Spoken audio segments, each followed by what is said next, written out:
I want to talk about illegal sales taxes. Illegal sales taxes. Are there such a thing in Wisconsin as illegal sales taxes? And the answer is maybe. Wisconsin Institute for Law and Liberty has taken up the case of the Brown County Taxpayers Association as they seek to fight back against a sales tax being enacted in Brown County. By the way, this will have potential impacts beyond the borders of Brown County, but this is the case that is being used to test the theory of whether or not the sales tax is legal or illegal. And it has to do with how the sales tax is being used by the various body of government, in this case, the Brown County Board. Rick Essenberg from the Wisconsin Institute for Law and Liberty is on the phone to talk about this. Is the sales tax in Brown County, Rick, Happy New Year, by the way, illegal? Happy New Year. We think it is. And the reason is this. When the legislature gave counties the power to enact sales tax for their own revenue purposes, it said you may only do it to provide direct property tax relief. What's happened in Brown County is they've imposed a sales tax, but if you add the expected proceeds of the sales tax and the property tax levy that Brown County has approved for the year, the total of those two numbers exceeds their property tax levy limit. So what they're using the sales tax to do is to collect more in tax revenue than they otherwise would have been able to collect. That is not providing direct property tax relief. That's using the sales tax to spend more money. The legislature said you can't do that. And so that's the issue that's teed up in our case up in Brown County. All right, and there's potentially other counties that are going to be on the hook for the same problem if, in fact, you're successful with the case in Brown County. Well, it would depend, right? It would depend upon, what the situation was when they enacted the sales tax. And, it may be that there are counties who are using this for direct property tax relief, but in Brown County, we can see that they're not. That this was really a way to spend more money without having to go to the taxpayers of Brown County and have a referendum that would either approve an increase in the levy limit, because you can do that if you want to tax more, or approve bonding so that they could borrow the money to take care of some of these facilities that they want to take care of. Question, because I know that it's on the minds of people in Dane County. We have a half-cent sales tax in Dane County, ostensibly to build a jail that was billed to half expectation. But once it was completed, the sales tax continually was collected, and it is counted on for the bottom line of the county budget. Would potentially Dane County be on the hook? Well, potentially, right? Because particularly if you have, satisfied if you enacted the sales tax for purposes of, building a particular thing, and without getting into the legal inside baseball, there was an attorney general opinion from Jim Doyle a number of years back that said you could do that, but that was before the levy limits, and so we can argue back and forth about what that means.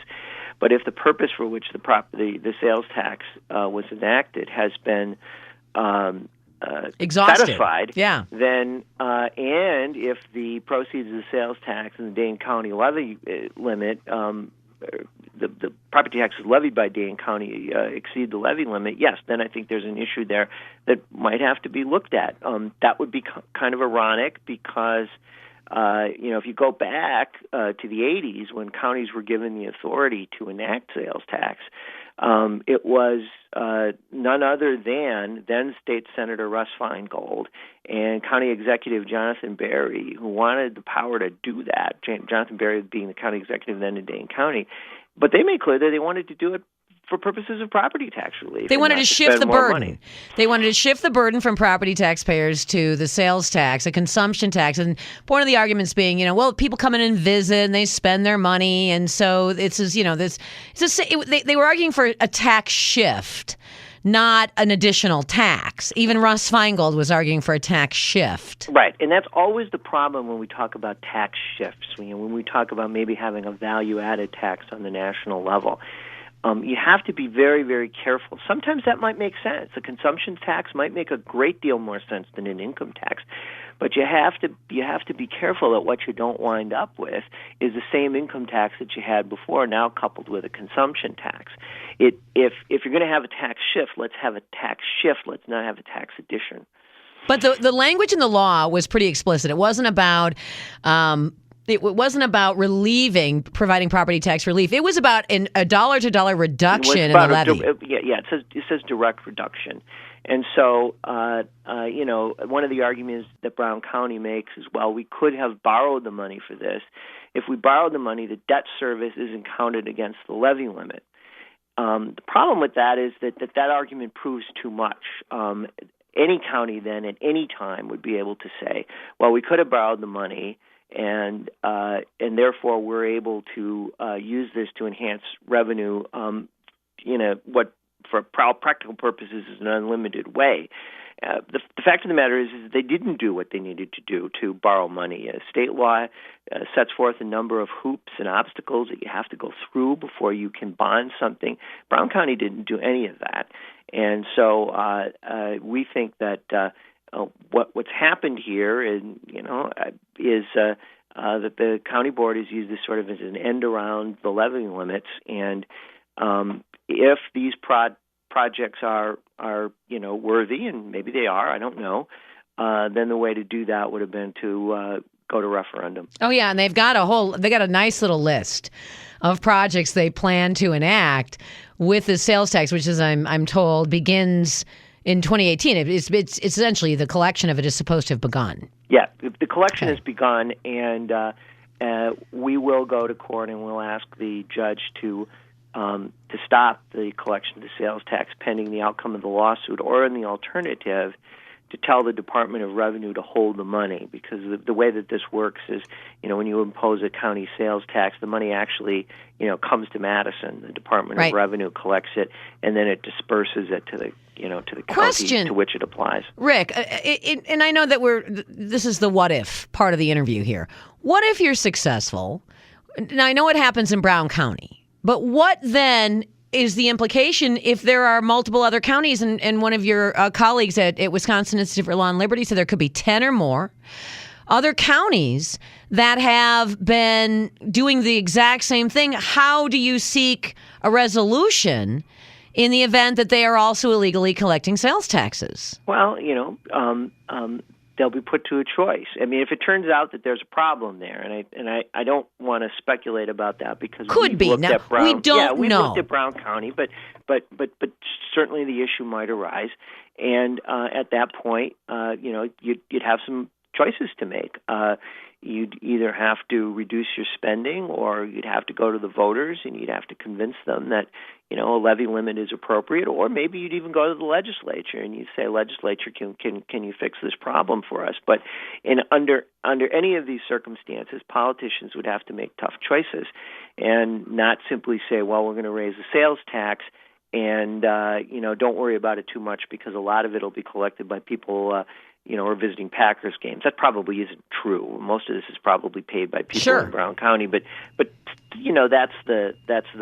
that's the argument that's made to sell the sales tax. And but again, it's supposed to be a dollar-to-dollar reduction in property taxes, which is not the case in Brown County, which could potentially impact other counties that also are collecting sales taxes. And I mean, a lot of this is because, at least in the case of Brown County, it appears they did not want to have to make the case to borrow. They have a massive borrowing limit in Brown County, just like we do in Dane County, because the constitutional borrowing limits are huge. But when you take a look at daily debt service, and I don't know the situation per se in Brown County, but I know the situation in Dane County, the daily debt service is massive. And so maybe you had the county board not wanting to actually have to make a justification for, $150,000 or $100,000 a day servicing the debt, which comes straight out of the operating budget. Right. I mean, the legislature excluded debt service from the levy limit for a reason, and that is because there would be extraordinary circumstances under which a county might want to borrow. But that doesn't mean that the mere potential to borrow for anything and everything means that we can say that the fact that we we could have borrowed the money and that wouldn't have been counted by the levy limit means that our avoiding increasing the property tax in that way by going through that process means that we've provided direct relief. We haven't provided direct relief. And by the way, and in fact, you again, if you want to borrow money as a county, there are things you have to do, and then ultimately, even if you do, it counts against your debt limit. Although you're right, they're massive. Yeah, but here's something Brown County always could have done.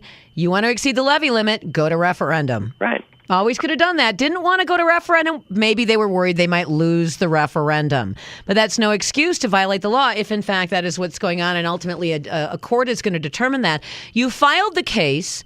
When do you expect, to begin arguing this case? I don't know. I mean, I hope sometime, within a month or so, we can get a hearing date on a motion for a preliminary injunction because, once you collect this tax, you could have the Department of Revenue hold it, and the Department of Revenue then could, there is a refund process, or they could use the money to provide property tax relief. But the problem is that you really can't identify in most cases who paid sales tax. So once you've taken the money from somebody, there's really no practical way to get it back. I tell you what, right out of the box in 2018, this is great. I mean, this is a pretty big case, actually, that could have wide-reaching implications in Wisconsin. And maybe it's limited to Brown County, but again, we don't know because you haven't had a chance to peel through all of these counties' records and how they've been accounting for their sales tax. But I have a feeling there's an awful lot of nervous people in county government right now. Could be. Good to have you on the program, Rick. Thanks very much. Thanks, Vicki. Take care. From the Wisconsin Institute for Law and Liberty, Rick Essenberg. We'll be right back.